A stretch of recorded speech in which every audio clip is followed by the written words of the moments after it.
اورنگزیب عالمگیر کے بعد جب عظیم الشان مغلیہ سلطنت زوال پذیر ہوئی تو دربار کی راہداریوں میں دو بھائیوں کا عروج شروع ہوا جنہیں تاریخ بادشاہ گر کے نام سے یاد کرتی ہے۔ سید برادران عبداللہ خان اور حسین علی خان، جن کا جد امجد ابو العزم عراق سے ہندوستان آیا اور میرٹھ اور سہارنپور کے درمیانی علاقے میں آباد ہو گیا، جہاں اس نے 12 گاؤں بسائے، جن کی وجہ سے اس کی نسل کو سادات بارہا کہا جاتا ہے۔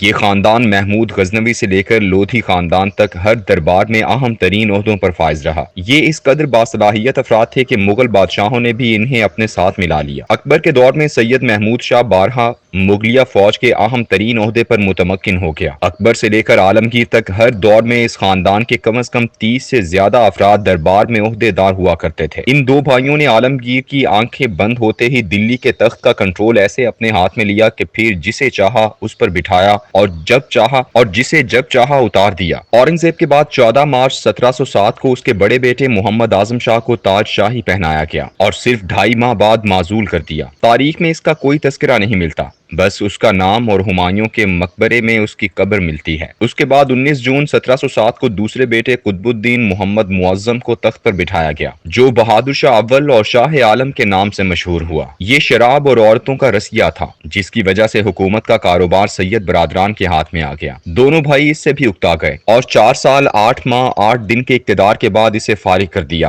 اور اس کے بیٹے جہاندار شاہ کو دلی کی بجائے لاہور میں 29 مارچ 1712 میں تاج پہنایا گیا، لیکن صرف 11 ماہ 15 دن بعد اسے بھی قتل کر کے ہمایوں کے مقبرے میں ہی دفن کر دیا۔ اس کے بعد مغلیہ سلطنت کا مشہور کردار فروخ سیر انہی دونوں کی طاقت و قوت کے بلبوتے پر بادشاہ بنا، لیکن اس نے از خود طاقتور ہونے کی کوشش شروع کر دی۔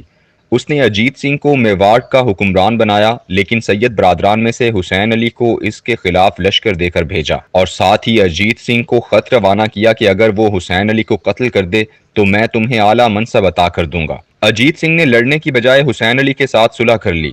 اس نے فروخ سیر سے چالاکی کا انتقام یوں لیا کہ ایک دن اچانک اجیت سنگھ لال قلعے پر حملہ آور ہوا اور طویل لڑائی کے بعد فروخ سیر کو محل کے ایک تاریک کمرے میں قید کر دیا گیا۔ اس کی آنکھوں میں سلائیاں پھیر کر اندھا کر دیا گیا۔ فروخ سیر نے اس سے پہلے اپنے 3 بھائیوں کی آنکھیں بھی اسی طرح نکالی تھیں تاکہ بادشاہ نہ بن سکیں۔ بادشاہ کو بچانے کے لیے حیدرآباد کے نظام اور جے پور کے راجہ جے سنگھ نے دھمکیاں بھی بھیجیں، لیکن دربار پر قابض سید برادران نہ مانے اور انہوں نے اس کے بیٹے رفیع الدرجات کو تخت طاؤس پر بٹھا دیا۔ یہی وہ دور تھا جب پورے ہندوستان میں مرہٹوں اور سکھوں نے عروج پکڑا۔ سید برادران ان سے بے پرواہ درباری سازشوں میں مگن رہے اور مغل بادشاہ ان کے سامنے کٹ پتلی۔ ایسے میں دکن سے نظام الملک مغل سلطنت کی بقا کے لیے آگے بڑھا۔ اس نے پوری کوشش سے سید برادران کو دربار مغلیہ سے فارغ کروایا، مگر جب وہ 3 جولائی 1723 کو عہدہ وزارت پر متمکن ہوا تو اس کی حیرت کی انتہا نہ رہی کہ دربار میں بدعمالی اور رشوت ستانی عام تھی۔ نئے شاہی مقربین نے جاگیروں پر قبضہ کر رکھا ہے۔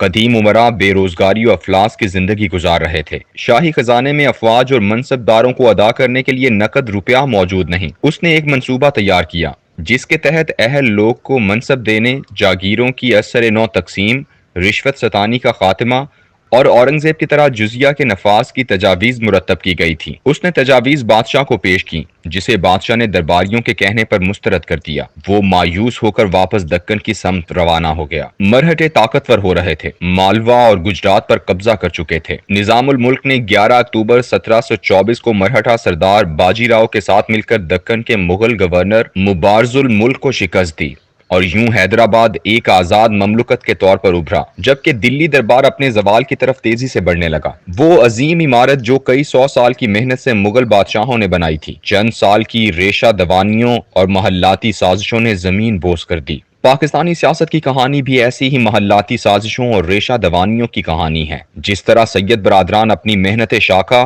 اور تمام بادشاہوں کو اپنی کارکردگی دکھاتے ہوئے اس مقام پر پہنچے کہ وہ دربار کے بادشاہ گر کہلانے لگے، ایسے ہی پاکستان کی سیاست میں بھی چند 100 خاندان ایسے ہیں جو انگریز سے وفاداری اور قوم سے غداریوں کے صلے میں اس مقام پر پہنچا دیے گئے تھے کہ ان کی مدد کے بغیر حکومتیں بننا ممکن نہ تھیں۔ ان تمام لوگوں کو انگریز سرکار نے ایک سیاسی پرچم تلے جمع کیا تھا جس کا نام یونینسٹ پارٹی تھا۔ قائد اعظم کی قیادت میں بننے والی مسلم لیگ اپنے عظیم قائد اور علامہ اقبال کی روح گرمانے والی شاعری کے باوجود بھی 1936 کے الیکشن ہار گئی تھی، اس لیے کہ یہ تمام خاندان اس کے خلاف تھے۔ شکست کے بعد ایسے بڑے خاندانوں کی اشد ضرورت محسوس ہوئی جو مسلمان بھی تھے اور انگریز نے انہیں مضبوط بھی بنا رکھا تھا۔ یہ اپنے دور کے الیکٹیبلز تھے۔ یہ تحریک پاکستان میں مسلم لیگ کی ضرورت بن گئے اور اکتوبر 1937 میں سکندر جناح پیکٹ کے تحت ان خاندانوں کی پاکستان کی سیاست میں دھواں دھار آمد ہوئی۔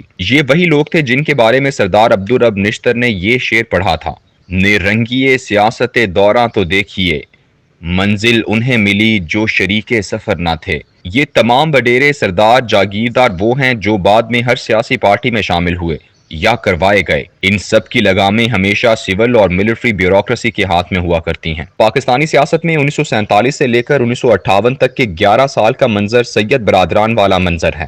نہرو نے کہا تھا، میں نے اتنی شیروانیاں نہیں بدلیں جتنی پاکستان میں حکومتیں بدلتی ہیں، لیکن 1970 کے الیکشنوں میں عوام کے ووٹ نے انگریز کے بنائے ہوئے اس محلاتی سازشوں کے کاغذی محل کو ٹکڑے ٹکڑے کر دیا۔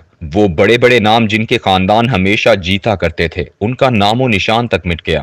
مگر اس کے بعد ایک منصوبے کے تحت 1985 کے غیر جماعتی انتخابات میں پہلے ان الیکٹیبلز کو دوبارہ زندہ کیا گیا اور پھر بار بار انہی کے ذریعے حکومتیں بنائی اور بگاڑی گئیں۔ ان 50 سالوں میں محلاتی سازشیں اور ڈرائنگ روم سیاست اسی طرح اپنے عروج پر رہی جیسے سید برادران کی سیاست مغل دربار میں تھی۔ ممتاز دولتانہ سے جام صادق اور آصف زرداری تک کتنے نام ہیں جو اس میں مہارت رکھتے تھے، لیکن 17 جولائی کے ضمنی انتخابات نے ایک بار پھر 1970 کے 52 سال بعد وہ تمام برج الٹ دیے ہیں جن پر یہ تمام پس پردہ قوتیں انحصار کیا کرتی تھیں۔